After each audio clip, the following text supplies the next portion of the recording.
And finally, our last card, and we wanted to save this card for last because it's a bit quite controversial. I mean, I've been having quite a lot of flame wars with certain people about this card, but the card we're about to review is Lothar. Now, Lothar... Sorry? I didn't say anything. Oh. What was... Never. You did. Whatever. So, Lothar...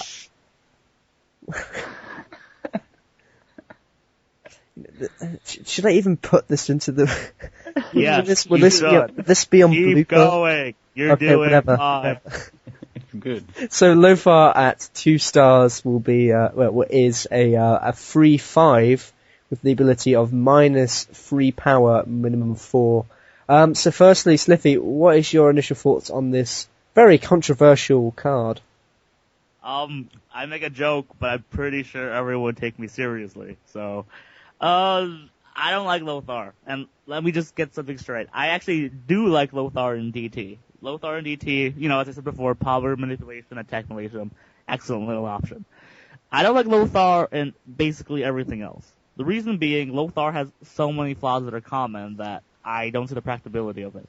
Everyone's saying Lothar's 5 damage is amazing. Lothar's 5 damage is amazing. I'm not going to deny this. Lothar's 2 stars. 2-star 5 damage, great in every way. Lothar has plus 12 attack and will force your opponent to play pills. In fact, Lothar can probably beat lots of clans like Fang Pai, certain freaks, La Junta, Chungo, some Skells, stuff like that, pretty easily, and they'll have to pill a lot just to beat him. At the same time, most of the things that Lothar is very weak to are very common in ELO. For example, SOA is very painful to Lothar. SOB almost completely destroys Lothar. All-Star bonus is incredibly painful to Lothar. A combination of any of the two I just said completely destroys Lothar. And unfortunately, everything I just said is very common in ELO. So, not very good in other things, pretty playable in DT. Okay. And what is your initial thoughts on him, Prime? Well, very interesting.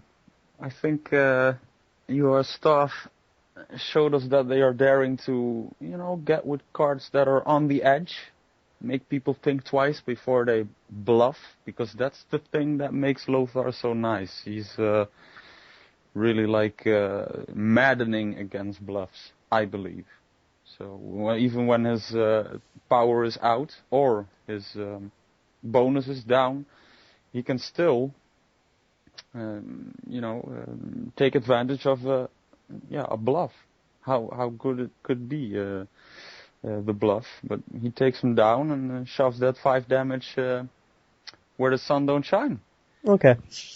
And that for 2 stars, I mean, that's amazing. So for me, he was like, let's celebrate the moment that they put this out, and not for ELO though. Yeah. Keep that in the clear. For ELO, this card is not up against the competition. Yeah. I mean, don't get me wrong. I mean, Lothar it looks like it's going to be. It looks so good, but it does have quite a lot of. I have to say, it has a lot of flaws, unfortunately. The 5 damage does keep it alive, though, and the great thing about 5 damage for a 2-star card is people don't tend to play their DRs against it, just because they're wasting a DR on a 2-star when they should be wasting it on 4 or 5 stars or whatever. So in that retrospect, it's quite useful. Yeah, I think I have some testing stats of him, which I'm hoping to incorporate in more of these reviews. But when in testing him, I played 10 games in ELO Survivor with him. From those games where he was in my hand, I won with. I had 3 wins with using him, but I had 7 losses with using him. Now, games won with him in my hand, unfortunately, were only 5. But do taking into account, though, that Rescue do have quite a lot of ELO bans at the moment, so that probably would have affected the stats a little bit. I mean, I had to use like a B team, I suppose. I was using things like Aurora, Galosh, Susie, and all these things. It's just, no Kerry or Cliff or anything like that. Unfortunately, this card is just plagued with flaws that actually it becomes to the point where it becomes unplayable. As I said, I had to use it in ELO Survivor just to avoid SOA, but SOB and attack manipulation is just quite a huge problem with him. I mean, if we look at some pill calculations of him, I mean, versus something like Gibson, he is absolutely destroyed. I mean, Lothar's starting attack against Gibson is 3, while Gibson's starting attack is 12, which is just a huge difference, I suppose. And but on the other hand, though, I mean, as Slify said, against clans like Fangpai Clan, La Junta, if you played this card against Jane Rumba, for example, now Jane Rumba only wins against Lothar pill for pill if Jane plays up to 12 pills.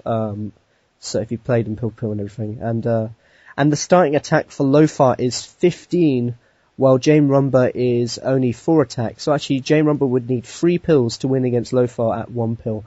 So there's a huge kind of role reversal. On the one hand, he's killed by this and that, but on the other hand, he is a very good thing at 1 pill and everything. So I don't know. It's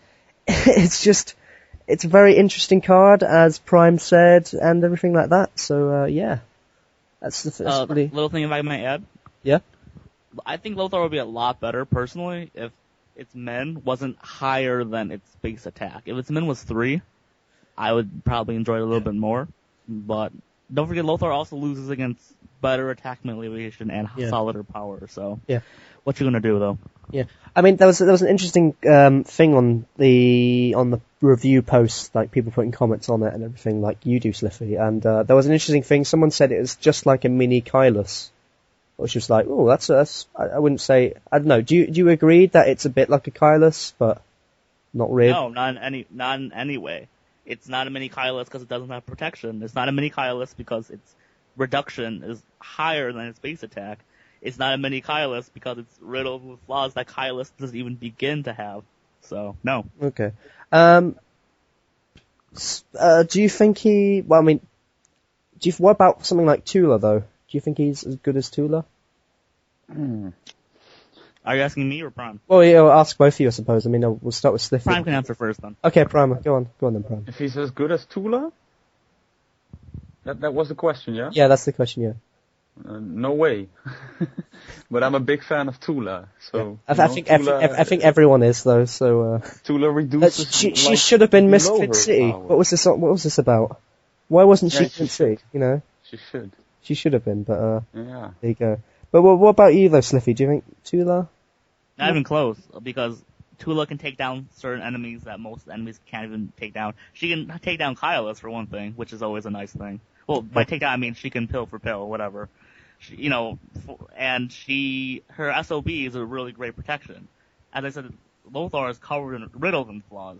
Tula's flaws are countable on one hand. Yeah. Okay, and investment-wise, Prime, do you think Lothar is a good investment or not? Well, it depends, if he can get with the crowds and sway them with his alluring 5 damage, and people learn how to use this card, and that is also my advice, play with the girl, what is it?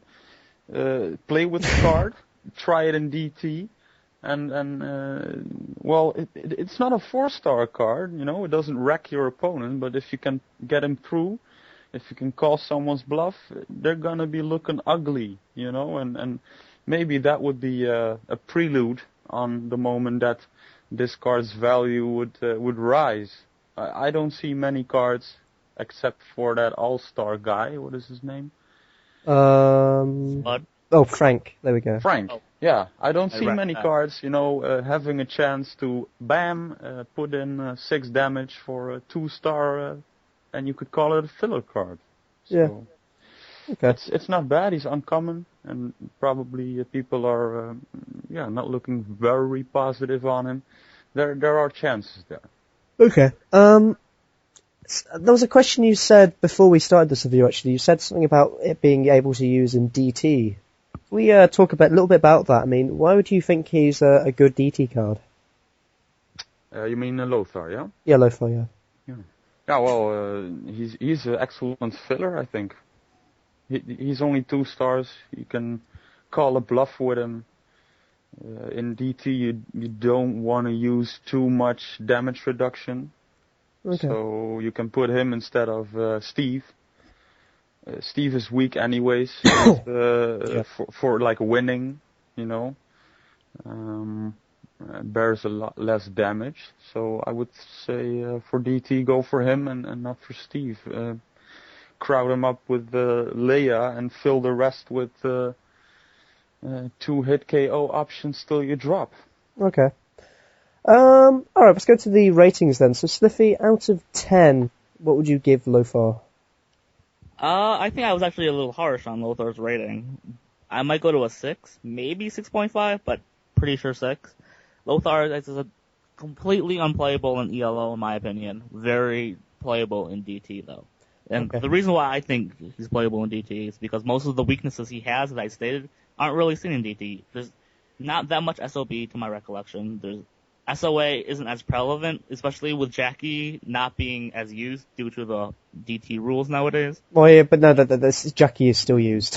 Jackie's still used, but Jackie isn't seen every game like she used to be. Trust me on that. Okay, right, fair dues, yeah. Right, it'd be insane not to use Jackie, but she isn't as heavily used as she used to be. So you won't be as Lothar screwed as before. But at the same time, really too many flaws to be considered that great, in my opinion. Okay. But, if you had to give a DT rating of him, though, Slify, what would you give him out of 10? DT rating? Probably 7.5, maybe. I would still use Crash over him, and I may still use Steve over him. But that's... Okay. And I would definitely use Lei over him. I'm not sure about Steve, though, because Steve and DTs haven't really worked that well for me in the past. Okay. Out of 10, Prime, what would you give him?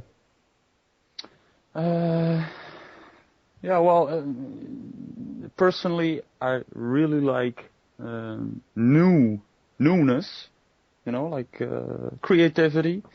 And also since Staff was really creative with this card, I suppose that he earns himself at least a 7.